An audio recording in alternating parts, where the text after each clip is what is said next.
அழிவதாக இயேசுவின் நாமத்தினால விடுதலை விடுதலை விடுதலை விடுதலை. அமே மகளை தொடுவீராக மகளை தொடுவீராக மகளை தொடுவீராக மகளை தொடுவீராக மகளை தொடுவீராக.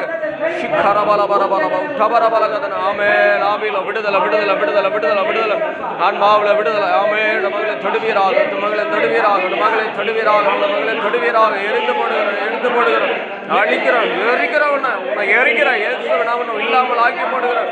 சிக்கரபா கபரபல அழிவதாக அழிவதாக அழிவதாக அழிவதாக அழிவதாக அழிவதாக அழிவதாக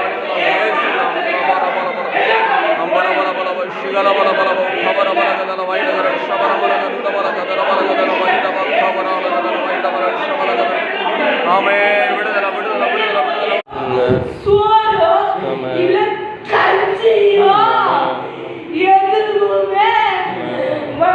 குடிக்க கூடாது. காலம் காலமா அவன் எப்ப சாவான்னு அவன் நினைக்கிறான். அவன் நல்லா இருப்பான். அக்னி பொங்க நீ விட்டுவோ வெளிவோ இந்த அதே பேசாத வெளிவோ இயேசுவின் நாமத்தில் வெளிவோ வெளிவோ இயேசுவின் நாமத்தில் கமானி வெளிவோ நீ அதே பேசாத வெளிவோ வெளிவோ இயேசுவின் நாமத்தில் வெளிவோ இயேசுவின் நாமத்தில் இயேசுவின் நாமத்தில் வெளிவோ வெளிவோ இயேசுவின் நாமத்தில் இயேசுவின் நாமத்தில் வெளிவோ வெளிவோ விட்டுவோ விட்டுவோ இயேசுவின் நாமத்தில் தள்ளி விட்டுவோ விட்டுவோ தேவனுடைய தீர்வு ஏலியாவின் காலத்தில் தெய்வம் செய்த தீர்வு இயேசுவின் ரத்தம் நின்னை தண்டிக்கும். எரிந்து சவால் நீ வெளிவோ நீ வெளிவோ வேற வழி.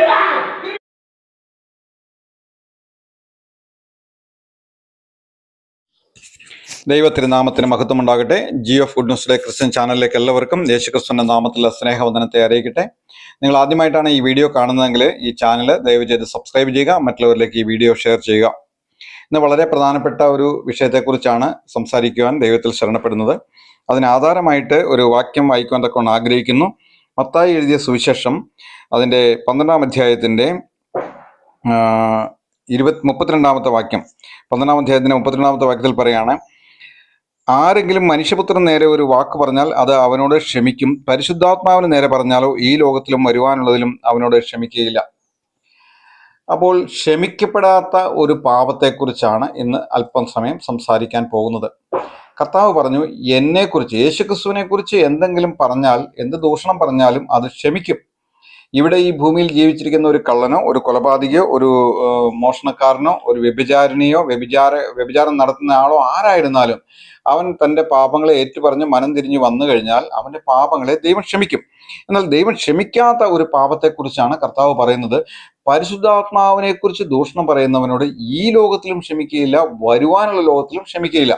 ഈ ലോകത്തിന് ശേഷം ഒരു വലിയ നിത്യത നമുക്കായിട്ട് ദൈവം ഒരുക്കിയിട്ടുണ്ട്. ഇവിടെ നമ്മൾ 70, 80, 100, 120 വർഷത്തെ മാത്രം ആയുസ്സേ ഈ ഭൂമിയിലുള്ളൂ. എന്നാൽ യുഗങ്ങളോളം നിത്യത മുഴുവൻ നമുക്ക് ചെലവിടുവാൻ തക്കവണ്ണം ഒരു നിത്യരാജ്യമുണ്ട്. ആ രാജ്യത്തിൽ നമുക്ക് ഒരു ക്ഷമ കിട്ടുകയില്ല, ഈ ഭൂമിയിൽ നമുക്ക് ക്ഷമ കിട്ടുകയില്ല എന്ന് പറയുകയാണ്. എന്തിനെക്കുറിച്ച് പറഞ്ഞാലാണ്? പരിശുദ്ധാത്മാവിനെതിരെ ദൂഷണം പറഞ്ഞു കഴിഞ്ഞാൽ നമുക്ക് ക്ഷമ കിട്ടുകയില്ല എന്ന് കർത്താവ് തന്നെ പറയുന്ന ഒരു കാര്യം നമുക്കിവിടെ കാണുവാനായിട്ട് സാധിക്കും. ഇതിൻ്റെ ഒരു പശ്ചാത്തലം എന്താണെന്ന് വെച്ച് കഴിഞ്ഞാൽ, യേശുക്രിസ്തുവിൻ്റെ അടുക്കൽ ചില ആളുകൾ ചെകിട് സംസാരിക്കുവാൻ കഴിയാത്തവനും കണ്ണ് കാണാത്തവനുമായ ഒരു മനുഷ്യനെ, ഒരു ഭൂതഗ്രസ്തനായ മനുഷ്യനെ കൊണ്ടുവന്നു. നമുക്കറിയാം പല രോഗങ്ങളും ഭൂതങ്ങൾ പിടിച്ചു വെച്ചിട്ട് കൊണ്ടുവരുന്ന 18 വർഷം ഒരു സ്ത്രീ കൂനിയായിട്ടിരുന്നു. അവൾ പള്ളിയിൽ വന്നുകൊണ്ടിരുന്നു. എന്നാൽ കർത്താവ് സാത്താൻ ബന്ധിച്ചിരുന്ന ആ സ്ത്രീയെ സൗഖ്യമാക്കുന്നത് നമുക്ക് കാണുവാൻ സാധിക്കും. ചില ബന്ധനങ്ങൾ, ചില രോഗങ്ങൾ അത് പിശാച് കൊണ്ടുവരുന്നതാണ് എന്ന് നമുക്ക് മനസ്സിലാക്കുവാനായിട്ട് സാധിക്കും. ഇവിടെ ഈ മനുഷ്യന് കണ്ണ് കാണില്ല, പിറവിയിലെ അവന് കണ്ണ് കാണില്ല, അല്ലെങ്കിൽ അവന് സംസാരിക്കുവാനും കഴിയില്ല. അങ്ങനെ ഭൂതഗ്രസ്തനായ, ഭൂതം ബാധിച്ച ഒരു മനുഷ്യനെ യേശുവിൻ്റെ അടുക്കൽ കൊണ്ടുവന്നു. യേശുവിൻ്റെ അടുക്കൽ കൊണ്ടുവന്നു കഴിഞ്ഞപ്പോൾ യേശു അവനെ സൗഖ്യമാക്കി. അവൻ സംസാരിച്ചു, അവൻ കണ്ണ് കണ്ടു. ഇത് രണ്ടും കണ്ടപ്പോൾ ജനങ്ങൾ വിസ്മയിച്ചു. കാരണം ഇത് ഇന്നുവരെയും കാണാത്ത ഒരു കാഴ്ചയാണ്. യേശുക്രിസ്തു ഭൂമിയിൽ വന്നപ്പോൾ മാത്രമാണ് ഇങ്ങനെയുള്ള അത്ഭുതങ്ങൾ കണ്ടു തുടങ്ങിയത്. അതുവരെയും കണ്ണ് കാണാത്തവരെ, പിറവിയിലെ കുരുടന്മാരായിരിക്കുന്ന ആളുകൾക്ക് കാഴ്ച കൊടുത്ത കാര്യം ആരും കേട്ടിട്ടില്ല.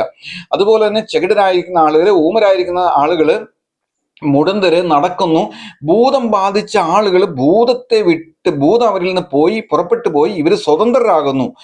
ഇത് ഇന്ന് വരെ കാണാത്ത ഒരു കാര്യമാണ് എന്ന് നമുക്ക് കാണുവാൻ സാധിക്കും. കർത്താവായ യേശുക്രിസ്തു തന്നെ മത്തായിയുടെ സുവിശേഷത്തിൽ പറയുന്നുണ്ട്, സുവിശേഷങ്ങളിൽ പറയുന്നുണ്ട്, ബദ്ധന്മാർക്ക് വിടുതലും കുരുടന്മാർക്ക് കാഴ്ചയും കർത്താവിന്റെ പ്രസാദ വർഷവും പ്രസംഗിക്കുവാൻ ദൈവം എന്നെ അയച്ചിരിക്കുന്നു. ഇവിടെ ഈ കുരുടന് കാഴ്ച ലഭിച്ചു, ഈ ഊമൻ സംസാരിച്ചു, ഇത് ഭൂതം അവനെ വിട്ടുപോയി. ഇത് കണ്ടു കഴിഞ്ഞപ്പോൾ ജനങ്ങൾ വിസ്മയിച്ചു. എന്നിട്ട് അവരൊരു ചോദ്യം ചോദിച്ചു, ഇവൻ ദാവീദ് പുത്രനാണോ? അവൻ മശിഹായാണോ? ഇവൻ വരുവാനുള്ള രാജാവാണോ? ഇവൻ യേശു തന്നെയാണോ എന്ന് അവർ വിസ്മയിച്ച് നിൽക്കുമ്പോൾ ഒരു കൂട്ടം പരീശന്മാര് ചില കാര്യങ്ങൾ അവിടെ പറയുകയുണ്ടായി. അവരെന്താ പറഞ്ഞെന്നറിയാവോ? അവർ പറഞ്ഞത് ഇങ്ങനെയാണ്, ഇവൻ ദാവീദ് പുത്രനാണോ എന്ന ചോദ്യത്തിന് ജനങ്ങളുടെ ഉള്ളിൽ സംശയമാണ്. ദാവീദ് പുത്രനായ മശിഹ അല്ലെങ്കിൽ ഇങ്ങനെയൊക്കെ ചെയ്യുവാനായിട്ട് സാധിക്കുമോ? അവൻ വരുമ്പോൾ ഇങ്ങനെയൊക്കെ നടക്കുമെന്ന് കേട്ടിട്ടുണ്ട്. യേശു അല്ലാതെ ആർക്കാണ് ഇതൊക്കെ ചെയ്യുവാനായിട്ട് സാധിക്കുക എന്ന് ജനം ഇങ്ങനെ വിസ്മയിച്ച് നിരൂപിച്ച് നിൽക്കുമ്പോൾ പരീശന്മാർ പറഞ്ഞു, ഇത് അതൊന്നുമല്ല, ഇത് പിശാചിന്റെ തലവനായ സാത്താന്റെ തലവനായ ബെൽസെബൂലിനെ കൊണ്ടാണ് അവൻ ഈ ഭൂതങ്ങളെ പുറത്താക്കുന്നത് എന്ന് പരീശന്മാർ യേശുവിനെ പറ്റി ദുഷിച്ചുകൊണ്ട് പറഞ്ഞു. അപ്പോൾ കർത്താവ് പറഞ്ഞ ഒരു സ്റ്റേറ്റ്മെന്റ് ആണ് അത്. നിങ്ങൾക്ക് ഇത്രയും ബോധമില്ലാത്തവരാണോ നിങ്ങൾ? ഒരു രാജ്യം അതിൽ തന്നെ ഛിദ്രിച്ചു പോയാൽ ആ രാജ്യത്തിന് നിലനിൽപ്പില്ലല്ലോ. സാത്താൻ ഇവിടെ ഒരു രാജ്യമുണ്ട്, ഒരു ഇരുളിന്റെ അധികാരവും ഭരണവും അടങ്ങിയ ഒരു രാജ്യം സാത്താന്റെ കിങ്ഡമായിട്ടുണ്ട്. സാത്താൻ ഒരു രാജ്യമുണ്ട്. അപ്പോൾ സാത്താനെ തന്നെ പുറത്താക്കിയാൽ ആ രാജ്യം നിലനിൽക്കുകയില്ലല്ലോ. യേശു കർത്താവ് പറയാണ്, നിങ്ങൾ പറയുന്നു ഭൂതങ്ങളുടെ തലവനായ ബെൽസെബൂലിനെ കണ്ടാണ് ഞാൻ ഭൂതങ്ങളെ പുറത്താക്കുന്നത്. അപ്പോൾ പിശാച് തന്നെ ഭൂതങ്ങളെ പുറത്താക്കി കഴിഞ്ഞാൽ അവന്റെ രാജ്യത്തിന് എന്താണ് നിലനിൽപ്പ്? അവന്റെ രാജ്യത്തിന് നിലനിൽപ്പില്ലല്ലോ. ഒരു മനുഷ്യൻ, പിശാച് വന്ന് മനുഷ്യനെ അറക്കാനും മുടിക്കാനും മോഷ്ടിക്കാനും കൊല്ലാനും അല്ലാതെ പിശാച് വരുന്നില്ല. എന്നാൽ യേശു കർത്താവ് വന്ന് ജീവൻ കൊടുക്കുവാൻ, നിത്യജീവൻ കൊടുക്കുവാനായിട്ടാണ്. പിശാച് മനുഷ്യനെ അറുത്തും മുടിച്ചും അവന്റെ സമാധാനത്തെ മോഷ്ടിച്ച്, സന്തോഷത്തെ മോഷ്ടിച്ച്, അവന്റെ വസ്തുവകളെ, അവന്റെ ആശീർവാദങ്ങളെ, അനുഗ്രഹങ്ങളെല്ലാം മോഷ്ടിച്ചു കൊണ്ടുപോകുന്ന പിശാച്, അവനൊരിക്കലും പിശാച് ബാധിച്ചിരിക്കുന്ന ഒരുത്തനെ പിശാചിൽ നിന്ന് സ്വതന്ത്രനാക്കാൻ പിശാചിന് ഒരിക്കലും ഇഷ്ടമില്ല. കാരണം അവന്റെ അടിമയായിട്ടിരിക്കണം, അവന് അടിമയായിട്ട് വേല ചെയ്യണമെന്നാണ് പിശാച് ആഗ്രഹിക്കുന്നത്. എല്ലാ മനുഷ്യരെയും അവൻ അടിമകളാക്കി വെച്ചുകൊണ്ടിരിക്കുകയാണ്. എന്നാൽ അങ്ങനെയുള്ള മനുഷ്യരെ വിടുവിക്കുവാനായിട്ടാണ് യേശു കർത്താവ് ഭൂമിയിലേക്ക് വന്നത്. സത്യം നിങ്ങൾ അറിയുമ്പോൾ സത്യം നിങ്ങളെ സ്വതന്ത്രരാക്കും. അപ്പൊ ഇവിടെ കർത്താവ് പറയാണ്, ഞാൻ പരിശുദ്ധാത്മാവിനാലാണ് ഇത് ചെയ്യുന്നതെന്ന് നിങ്ങൾ മനസ്സിലാക്കണം. കാരണം ബലവാനെ പിടിച്ച് കിട്ടിയിട്ടല്ലാതെ അവന്റെ സമ്പത്ത് കവർന്നെടുക്കുവാൻ കഴിയില്ല എന്ന് കർത്താവ് പറഞ്ഞു. ഇവിടെ ബലവാനായിരിക്കുന്നതെന്ന് പറയുന്നത് അത് പിശാചാണ്. എന്നാൽ പിശാചിന്റെ അധികാരത്തെയും അവന്റെ ബലത്തെയും പിടിച്ചു കെട്ടുവാനായിട്ടാണ് യേശു വന്നത്. യേശു ഈ ഭൂമിയിലേക്ക് വന്നിട്ട് പരിശുദ്ധാത്മാവിന്റെ ശക്തിയാലും അഭിഷേകത്തിനാലും അവൻ ബലവാനെ പിടിച്ചു കെട്ടി ജനങ്ങളെ അടിമത്തത്തിൽ വെച്ചിരിക്കുന്ന അവരുടെ അടിമത്തത്തിൽ നിന്ന് അവരെ വിടുവിക്കുന്നത് നമുക്ക് കാണുവാനായിട്ട് സാധിക്കും. കർത്താവ് പറഞ്ഞു, എനിക്ക് അനുകൂലമല്ലാത്തവനല്ല എനിക്ക് പ്രതികൂലമാണ്. നിങ്ങൾ എനിക്ക് അനുകൂലമായിട്ടല്ല സംസാരിക്കുന്നെങ്കിൽ നിങ്ങളൊരു നിഷ്പക്ഷവാദിയൊന്നുമല്ല, നിങ്ങൾ എനിക്ക് പ്രതികൂലം തന്നെയാണ്. അതുകൊണ്ട് കർത്താവ് പറയാണ്, എന്നോട് പറയുന്ന ഏത് പാപവും ദൂഷണവും ദൈവം ക്ഷമിക്കും. എന്നാൽ പരിശുദ്ധാത്മാവിന് നേരെ പറയുന്ന ദൂഷണം ഒരു നാളും ക്ഷമിക്കുകയില്ല, വരുവാനുള്ള ലോകത്തിലും ക്ഷമിക്കില്ല എന്ന് കർത്താവ് പറയുന്നത് നമുക്ക് കാണുവാൻ സാധിക്കും. സാത്താന് ഒരു രാജ്യമുണ്ട്. കർത്താവ് തന്റെ രാജ്യം സ്ഥാപിക്കുവാനായിട്ടാണ് ഈ ഭൂമിയിലേക്ക് വന്നത്. ദൈവം പറഞ്ഞു, യേശു പറഞ്ഞു, ദൈവാത്മാവിനാൽ ഞാൻ ഭൂതങ്ങളെ പുറത്താക്കുന്നു എങ്കിലോ ദൈവരാജ്യം നിങ്ങളുടെ അടുക്കൽ വന്നെത്തിയിരിക്കുന്നു. നിങ്ങൾ അതാണ് മനസ്സിലാക്കേണ്ട കാര്യം. ദൈവത്തിന്റെ രാജ്യം നിങ്ങളുടെ അടുക്കൽ എന്താണ് ദൈവത്തിന്റെ രാജ്യം എന്ന് പറഞ്ഞു കഴിഞ്ഞാൽ, നമ്മൾ സ്വർഗസ്വനായ പിതാവേ എന്നുള്ള പ്രാർത്ഥിക്കാറുണ്ട്. സ്വർഗസ്വനായ ഞങ്ങളുടെ പിതാവേ, നിന്റെ രാജ്യം വരണമേ. എന്താണ് ദൈവത്തിന്റെ രാജ്യം വരണമെന്ന് പറയുമ്പോൾ ദൈവത്തിന്റെ ഭരണം എന്റെ അടുക്കൽ വരണമേ എന്ന് നാം പ്രാർത്ഥിക്കുകയാണ്. അതെ, കർത്താവ് പറയാണ്, പരിശുദ്ധാത്മാവിനാലാണ് ഞാൻ ഭൂതങ്ങളെ പുറത്താക്കുന്നു എങ്കിൽ ദൈവരാജ്യം നിങ്ങളുടെ അടുക്കൽ വന്നു. ഒരുവന്റെ ഉള്ളിൽ നിന്ന് പിശാച് പുറപ്പെട്ടു പോകുമ്പോൾ ദൈവത്തിന്റെ ഭരണത്തിന് കീഴിൽ ആ വ്യക്തിയാകുന്നു.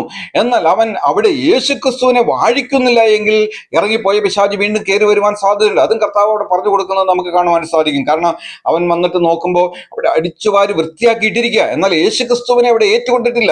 അങ്ങനെ യേശുക്രിസ്തുവിനെ ഏറ്റുകൊള്ളാതിരിക്കുകയാണെങ്കിൽ അവൻ തന്നിലും ബലമേറിയ വേറെ കുറെ പിശാചുക്കളെയും കൂട്ടിക്കൊണ്ട് അവൻ അതിനുള്ളിലേക്ക് കയറുവാനായിട്ട് സാധ്യതയുണ്ട്. അപ്പൊ ഭൂതങ്ങളെ വിട്ടുപോയത് കൊണ്ട് മാത്രം ഒരു മനുഷ്യൻ വിടുവിക്കപ്പെടുന്നില്ല. അവൻ യേശുക്രിസ്തുവിനെ സ്വന്തം രക്ഷിതാവും കർത്താവുമായിട്ട് സ്വീകരിച്ച് യേശുക്രിസ്തുവിനെ ഉയർത്തേണ്ട ആവശ്യമുണ്ട്. യേശുക്രിസ്തുവിനെ അവന്റെ ഉള്ളിൽ രാജാവായിട്ട് വാഴിക്കേണ്ട ആവശ്യമുണ്ട്. അപ്പോൾ പരിശുദ്ധാത്മാവ് വന്ന് പിശാചിനെ പുറത്താക്കുമ്പോൾ അവിടെ ദൈവത്തിന്റെ ഭരണത്തിന് കീഴിൽ ആ വ്യക്തിയും ആ സമൂഹവും ആ സഭയും എല്ലാം വന്നു ചേരുന്നത് നമുക്ക് കാണുവാൻ സാധിക്കും. നമുക്കറിയാം 2 തെസ്സലോനിക്കർ അതിന്റെ 2-ാം അധ്യായത്തിന്റെ 9-10 വാക്യങ്ങളെല്ലാം വായിക്കുമ്പോൾ അവിടെ സാത്താന്റെ ഒരു വ്യാപാര ശക്തിയെ കുറിച്ച് പറയുന്നുണ്ട്. വ്യാജമായ അടയാളങ്ങളും അത്ഭുതങ്ങളും കാണിക്കും സാത്താൻ. എന്നാൽ ഒരു ഭൂതത്തെ ഒരു മനുഷ്യന്റെ ഉള്ളിൽ നിന്ന് പുറത്താക്കണമെങ്കിൽ അത് പരിശുദ്ധാത്മാവിന്റെ സഹായമില്ലാതെ സാധിക്കുകയില്ല. എന്നാൽ കപടവും സൂത്രവും കാണിച്ചുകൊണ്ട് ഒരുത്തൻ പോയി ഭൂതത്തെ പുറത്താക്കാൻ നോക്കി കഴിഞ്ഞാൽ അകത്തിരിക്കുന്ന പിശാചിന് നന്നായിട്ട് അറിയാം, ഇവനിൽ ഈ പറഞ്ഞ യേശുവിന്റെ നാമത്തിന്റെ ശക്തിയോ ബലമോ ഒന്നും ഇല്ലെന്നറിയാം. അവൻ തന്നെ അവനെ ആക്രമിക്കാൻ സാധ്യതയുണ്ട്. എന്നാൽ പരിശുദ്ധാത്മാവിന്റെ നിറവിൽ ഒരു വ്യക്തി ചെന്നിട്ട് അശുദ്ധാത്മാവ് ബാധിച്ച ഒരു മനുഷ്യനെ യേശുക്രിസ്തുവിന്റെ നാമത്തിൽ പരിശുദ്ധാത്മാവിന്റെ ശക്തിയാൽ അവനിലുള്ള ഭൂതത്തെ പുറത്താക്കുവാൻ സാധിക്കും. അതിന്റെ അടയാളമാണ് കർത്താവിന്റെ ഭരണം അവിടെ വന്നു എന്നുള്ളത്. ദൈവരാജ്യം അവിടെ സ്ഥാപിതമാകുകയാണ്. ദൈവത്തിന്റെ ഭരണത്തിന് കീഴിൽ ആ വ്യക്തി വന്നു ചേരുകയാണ് എന്ന് നമുക്ക് മനസ്സിലാക്കുവാൻ സാധിക്കും. എന്നാൽ വ്യാജമായ അടയാളങ്ങളും അത്ഭുതങ്ങളും എന്തിനാണ് ദൈവം അനുവദിക്കുന്നതെന്ന് ചോദിച്ചു കഴിഞ്ഞാൽ, സത്യത്തെ സ്നേഹിക്കാതെ അനീതിയിൽ രസിക്കുന്നവർക്ക് ഇങ്ങനെ വ്യാജത്തിനൊത്തവണ്ണമുള്ള വ്യാപാര ശക്തി ദൈവം തന്നെ അയക്കുകയാണ്. ബോഷ്ക്ക് അവർ വിശ്വസിക്കണം. കാരണം സത്യത്തെ അവർ സ്നേഹിക്കുന്നില്ല. പല പ്രാവശ്യം സുവിശേഷം കേട്ടു, പല പ്രാവശ്യം സത്യത്തെക്കുറിച്ച് മനസ്സിലാക്കി, ദൈവവചനം ഇതാണെന്ന് വ്യക്തമായി കഴിഞ്ഞു, എന്നിട്ടും അതനുസരിക്കാതെ വിഗ്രഹാരാധനയിലും മറ്റ് വെറിക്കൂത്തുകളിലും മദ്യപാനത്തിലും എല്ലാം വിളയാടുന്നവർക്ക്, അതിൽ പൂണ്ടു നടക്കുന്നവർക്ക് ദൈവം എന്ത് ചെയ്യും? വ്യാജമായ ചില അടയാളങ്ങളും ലക്ഷണങ്ങളൊക്കെ കാണിച്ചു കൊടുത്ത് അവരതിലേക്ക് പറഞ്ഞു വിടുന്നത് നമുക്ക് കാണുവാൻ സാധിക്കും. എന്നാൽ പരിശുദ്ധാത്മാവിന്റെ ശക്തിയാല് യേശുക്രിസ്തുവിന്റെ നാമത്തില് ഒരു വ്യക്തി മറ്റൊരു വ്യക്തിയിലിരിക്കുന്ന അശുദ്ധാത്മാവിനെ പുറത്താക്കുന്നുവെങ്കിൽ അവിടെ ദൈവത്തിന്റെ ഭരണത്തിന്റെ കീഴിൽ ആ വ്യക്തി വരികയാണ്. അവൻ യേശുക്രിസ്തുവിനെ ഏറ്റുകൊള്ളുകയും ചെയ്യുകയാണെങ്കിൽ അവന്റെ ജീവിതം മാറും, അവൻ അനുഗ്രഹിക്കപ്പെട്ട ഒരുവനായിട്ട് തീരും. അപ്പോൾ എന്നെ കേൾക്കുന്ന പ്രിയ സഹോദര, പ്രിയ സഹോദരി, ഇങ്ങനെയുള്ള ശുശ്രൂഷകൾ നടക്കുമ്പോൾ കർത്താവ് പറഞ്ഞു, നിങ്ങൾക്ക് വൃക്ഷത്തെ ഫലം കൊണ്ട് തിരിച്ചറിയാം. ഗിഫ്റ്റ് കൊണ്ട് മാത്രം ഒരു വ്യക്തിയെ നമുക്ക് വിലയിരുത്താനായിട്ട് കഴിയുകയില്ല. എന്നാൽ വൃക്ഷത്തെ ഫലം കൊണ്ട് തിരിച്ചറിയാം. ഒരു ശുശ്രൂഷകൻ, ഒരു ഊഴിയക്കാരൻ, ഒരു സുവിശേഷകൻ, ഒരു മൂപ്പൻ, ഒരു ഇടയൻ, ഒരു പാസ്റ്റർ, അയാൾ ആ ദേഹം ഒരു ഇങ്ങനെയുള്ള ശുശ്രൂഷ ചെയ്യുമ്പോൾ അദ്ദേഹത്തെ ആ ശുശ്രൂഷ കണ്ടുകൊണ്ട് മാത്രം നാം വിലയിരുത്താനായിട്ട് പാടില്ല. വൃക്ഷത്തെ ഫലം കൊണ്ട് തിരിച്ചറിയണമെന്ന് കർത്താവ് പറഞ്ഞിട്ടുണ്ട്. കാരണം ഫലമുണ്ടോ എന്ന് നാം നോക്കണം, ഫലമുണ്ടോ എന്ന് പരിശോധിക്കേണ്ട ആവശ്യമുണ്ട്. നമുക്കറിയാം, ഒരു എലിശാ പ്രവാചകൻ ഒരു സ്ത്രീയുടെ വീടിന്റെ വഴി, ധനികയായ സ്ത്രീയുടെ വീടിന്റെ വഴിയായിട്ട് പോവുമായിരുന്നു. ആ സ്ത്രീ അവനെ പല പ്രാവശ്യം നിരീക്ഷിച്ചുകൊണ്ടിരുന്നു. ഒടുവിൽ അവൾ തന്റെ ഭർത്താവിനോട് പറഞ്ഞു, നമ്മുടെ വഴിയെ കൂടെ പോകുന്ന ഈ മനുഷ്യൻ വിശുദ്ധനായ ഒരു ദൈവപുരുഷനാണെന്ന് ഞാൻ മനസ്സിലാക്കുന്നു. ഇന്ന് അനേകരെടുത്തും അനേക സുവിശേഷകന്മാരെയോ അനേക പാസ്റ്റർമാരെയോ ഒന്നും വീട്ടിൽ കയറ്റി താമസിപ്പിക്കാൻ കൊള്ളുന്ന ഒരു കാലഘട്ടത്തിലല്ല നാം ജീവിക്കുന്നത്. കാരണം വിശുദ്ധന്മാർ വളരെ കുറവാണ്. കർത്താവ് വിശുദ്ധനായിരിക്കുന്നുണ്ട്, നാം വിശുദ്ധനായിരിക്കണമെന്നാണ് ദൈവകൽപ്പന. എന്നാൽ ആ സ്ത്രീ അത് മനസ്സിലാക്കിയെടുത്തു. അവളിൽ ഒരു വിവേചനത്തിന്റെ ആത്മാവുണ്ടായിരുന്നു. പല പ്രാവശ്യം നിരീക്ഷിച്ചു. അത് വിശുദ്ധനായ ഒരു മനുഷ്യനാണെന്ന് ആ സ്ത്രീ മനസ്സിലാക്കിയെടുക്കുവാൻ തക്കവണ്ണം സാധിച്ചു. എന്നെ കേൾക്കുന്ന പ്രിയ സഹോദര, പ്രിയ സഹോദരി, ദൈവത്തിന്റെ പരിശുദ്ധാത്മാവിനെ ദുഃഖിപ്പിക്കാതെ നോക്കിക്കൊള്ളണം. ദൈവത്തിന്റെ പരിശുദ്ധാത്മാവിനെതിരെ ദൂഷണം പറയാതെ നോക്കിക്കൊള്ളണം. കാരണം അതൊരു വാണിംഗ് ആണ്, കർത്താവ് തന്ന ഒരു മുന്നറിയിപ്പാണ്. യേശുക്രിസ്തുവിനെ കുറിച്ച് കള്ളുകൂടിയന്മാർ പാട്ട് പാടുന്നുണ്ട്. അതൊക്കെ കർത്താവ് ക്ഷമിച്ചു കൊടുക്കും. അവൻ മാനസാന്തരപ്പെടുമ്പോൾ അതൊക്കെ ക്ഷമിച്ചു കൊടുക്കും. എന്നാൽ പരിശുദ്ധാത്മാവിന് നേരെ ദൂഷണം പറയുന്നവനോട് ഈ ലോകത്തിലും ക്ഷമിക്കില്ല, വരുവാനുള്ള ലോകത്തിലും ക്ഷമിക്കില്ല. ഇനി വചനങ്ങൾ ഒരു മുന്നറിയിപ്പായിട്ട് നമുക്ക് ഇരിക്കട്ടെ. നമുക്ക് ദൈവത്തെ ഭയപ്പെടാം, പരിശുദ്ധാത്മാവിനനുസരിച്ച് ജീവിക്കുവാൻ ദൈവം നമുക്ക് ക്രമ നൽകട്ടെ. യേശുക്രിസ്തുവിന്റെ നാമം എല്ലാ നിലയിലും മഹത്വപ്പെടട്ടെ. യേശുക്രിസ്തുവിന്റെ ഭരണത്തിന് കീഴിൽ നമ്മൾ ഓരോരുത്തരുമായി തീരുവാൻ തക്കവണ്ണം ദൈവത്തിന്റെ ആത്മാവ് നമ്മെ സഹായിക്കട്ടെ. കർത്താവിന്റെ വലിയ നാമം ഇന്നും എന്നേക്കും വാഴ്ത്തപ്പെടുമാറാകട്ടെ. നമുക്ക് പ്രാർത്ഥിക്കാം. ഞങ്ങളുടെ സ്വർഗീയ നല്ല പിതാവായ ദൈവമേ, ഈ അനുഗ്രഹീതമായ നല്ല ദിവസമായിട്ട് ഞങ്ങൾ അങ്ങേ സ്തുതിക്കുന്നു കർത്താവ്. ഞങ്ങൾക്ക് വിരോധമായി പോരാടിക്കൊണ്ടിരിക്കുന്ന അശുദ്ധ വല്ലമകളെ സ്വർഗത്തിലും ഭൂമിയിലും അധികാരമുള്ള നസ്രായനായ യേശുക്രിസ്തുവിന്റെ നാമത്തിൽ ഞങ്ങൾ എതിർക്കുന്നു കർത്താവെ. ഞങ്ങളുടെ ഇടയിൽ കർത്താവെ അങ്ങ് അത്ഭുതങ്ങളും വീരപ്രവൃത്തികളും പ്രവർത്തിക്കുവാൻ തക്കണം പരിശുദ്ധാത്മാവിനെ ഞങ്ങളിലേക്ക് അയക്കണമേ കർത്താവെ. എല്ലാ മനുഷ്യരും ദൈവത്തിന്റെ വിശ്വസ്തന്മാരായ ഊഴിയക്കാരായിട്ട് മാറുവാൻ തക്കവണ്ണം, ദൈവരാജ്യത്തിന്റെ കെട്ടുപണിക്ക് അനേക ആത്മാക്കളെ നേടുവാൻ തക്കവണ്ണം കർത്താവെ, അനേക ഊഴിയക്കാരെ, അനേക സുവിശേഷകന്മാരെ, വേലക്കാരെ കർത്താവ് അയക്കണമെന്ന് നിങ്ങൾ അവിടുത്തോട് പ്രാർത്ഥിക്കുന്നു. വചനം കേട്ട മക്കളെ അനുഗ്രഹിക്കണമേ. വിശേഷ ഈ ചാനൽ സബ്സ്ക്രൈബ് ചെയ്തിരിക്കുന്ന ഓരോരുത്തർക്കായിട്ടും പ്രാർത്ഥിക്കുന്നു കർത്താവ്. അവരെ വിശേഷാൽ അനുഗ്രഹിക്കണമെന്ന് പ്രാർത്ഥിക്കുന്നു. അനവധി വീര്യപ്രവർത്തികൾ നടക്കട്ടെ കർത്താവെ. കുരുടന്മാർ കാണട്ടെ, കുഷ്ഠരോഗികൾ സൗഖ്യമാക്കട്ടെ, ചികിത്സ കേൾക്കട്ടെ, ഊമർ സംസാരിക്കട്ടെ, മുടന്തർ നടക്കട്ടെ, പ്രകൃതി ശക്തികൾ നിയന്ത്രിക്കട്ടെ, ഭൂതങ്ങൾ പുറത്താകട്ടെ കർത്താവ്. ദൈവരാജ്യം വരട്ടെ കർത്താവ്. ദൈവത്തിന്റെ ഭരണത്തിന് കീഴിൽ ഞങ്ങൾ ആയിരിക്കുവാൻ തക്കവണ്ണം ഞങ്ങളെ തന്നെ ഭരമേൽപ്പിച്ച് പ്രാർത്ഥിക്കുന്നു. ഞങ്ങളെ സഹായിക്കണമേ.